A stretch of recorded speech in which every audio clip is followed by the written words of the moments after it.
Police are warning people about a dating app extortion scam. If you're looking for love using a dating app, there's a new warning from the Better Business Bureau. Yeah, be careful what information you give to the people that you're talking to. A new scam that's targeting users on the popular dating app Tinder. Bumble, Tinder, Coffee Meets Bagel. The dating app options, just like those profiles, are endless. Cybersecurity experts just warned these scammers develop relationships with their victims.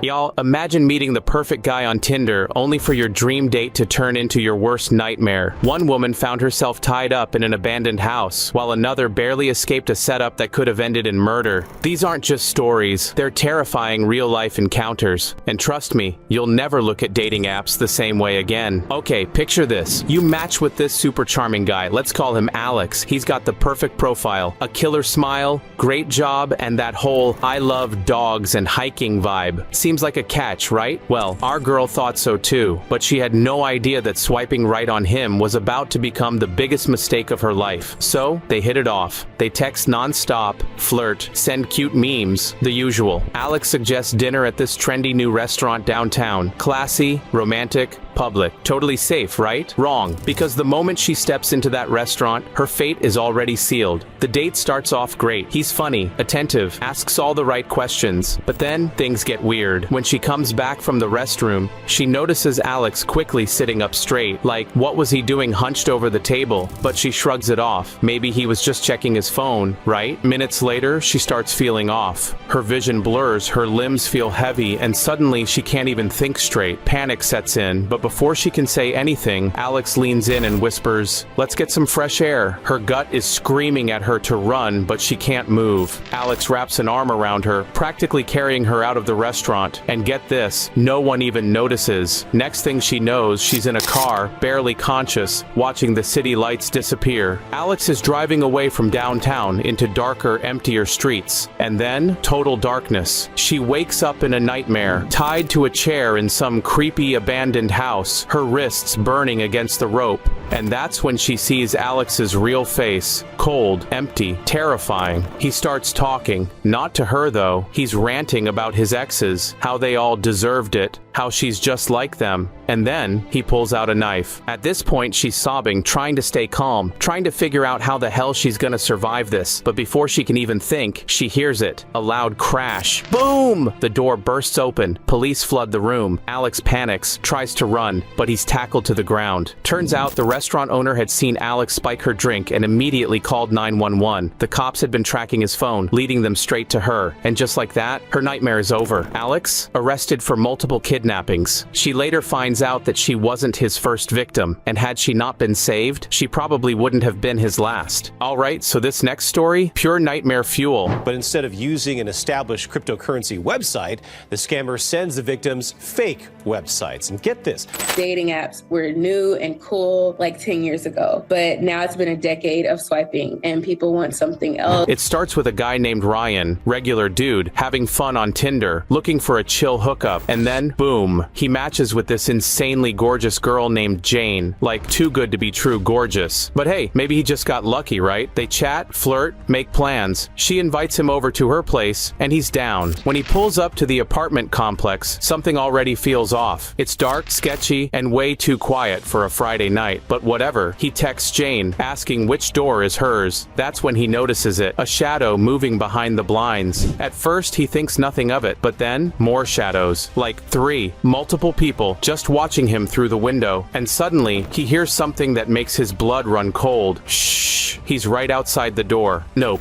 Ryan nopes the hell out of there, sprinting back to his car. As he peels out of the parking lot, his phone dings. It's Jane. Where are you? I've been waiting for you all night. Yeah, block. But here's the thing. Ryan couldn't shake the feeling that he had just dodged something seriously bad.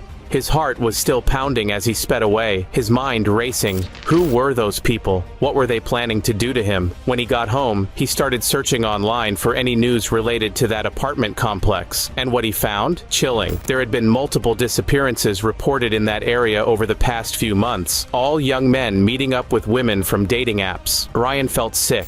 Had he just barely escaped becoming the next victim? A few nights later, his phone buzzed again. A new number. The message? You should have come inside. Now he was freaking out. He went straight to the police, showed them everything. The Tinder messages, the address, the creepy text, and guess what? The apartment? Vacant. No one by the name of Jane had ever lived there. The police started investigating and found something even worse. The apartment was being used as a bait location, a setup to lure people in. They suspected it was part of a bigger trafficking operation. Ryan couldn't believe it. If he had just walked through that door, he might not have walked back out. To this day, he still wonders what would have happened if he hadn't trusted his instincts. But one thing's for sure, he never used Tinder again. Sarah thought it was over, that filing the restraining order meant Ethan would be gone for good. But some people, they don't take no for an answer. A few days after Ethan stormed out, Sarah started noticing strange things. Her trash cans were moved, her mailbox was left open, and once she swore she heard footsteps outside her window at night. Then came the texts, numbers she didn't recognize, messages like, "I just want to talk. I thought we had something special." She blocked them all, but the next day, a new number.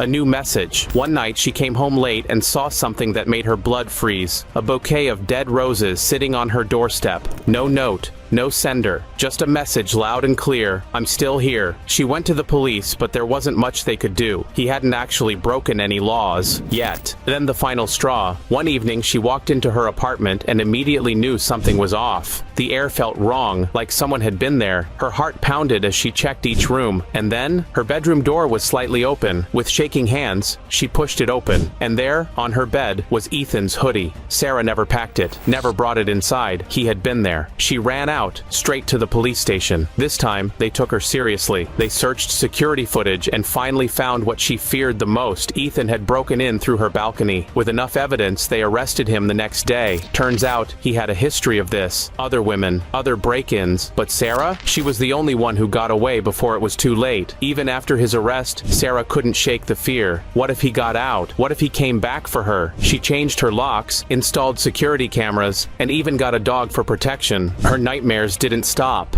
She'd wake up in the middle of the night, gasping for air, convinced she heard footsteps. Sometimes she swore she saw a shadow lurking near her building, even though Ethan was supposedly behind bars. A few months later, she received a letter. No return address. Just a single chilling sentence. "I'll see you soon." Sarah panicked. She called the police, but they told her Ethan was still locked up. That didn't stop the paranoia. She moved to a different city, changed her number, and even changed jobs. Years passed, and eventually, the fear faded. She met someone new, built a new life, and tried to leave the past behind. But deep down, she knew Ethan might be gone, but the trauma he left behind would never fully disappear. One night, as she was locking up her apartment, she noticed something on her doorstep. A single black rose. Sarah stared at it, frozen in place. Was it a coincidence? A prank? Or was Ethan somehow still watching? She never found out. But from that night on, she never let her guard down again.